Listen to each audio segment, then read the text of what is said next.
Allah has instructed us and we feel like we have a choice in that regard, and then we want Allah to favor us. You know, you have a man who you know, an influential person or a powerful person, or someone who you know, for example, you may depend on for certain things within his capacity. And every time they tell you to do something, you don't do it. And you insult them, and you abuse them, and you say, I don't want, and you say that. And then when you want help from them, what do you expect? Do you really think they're going to help you? We all believe that what Allah has given us, we actually don't even deserve because of our disobedience. Are we really regular with our 5 prayers? Do we dress in the absolute modest way as instructed by Allah? Those 2 things we cannot do, and we expect Allah to just sit back and have everything calm, cool and smooth for people who are not interested in worshipping Him.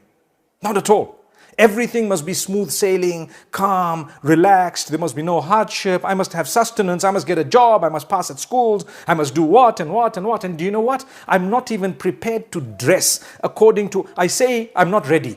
I'm not ready. It's between me and Allah. I'm not ready and I don't want to do it. And you know what? It's just between me and Allah. Allah is going to judge me. Allah says, we've already judged you. We already know what calamities are going to strike you as a result of your not only disobedience, which is one thing, but arrogance. To say, I know Allah said this, but it's okay. I'm fine. I'm okay. I'm okay. I'll explain to Allah why I didn't do this.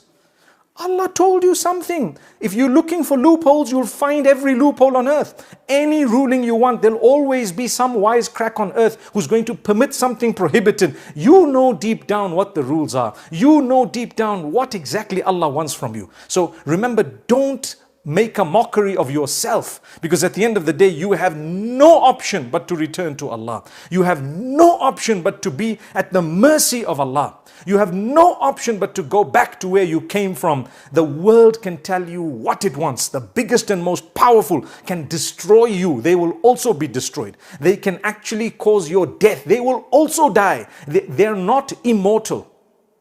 That's what it is.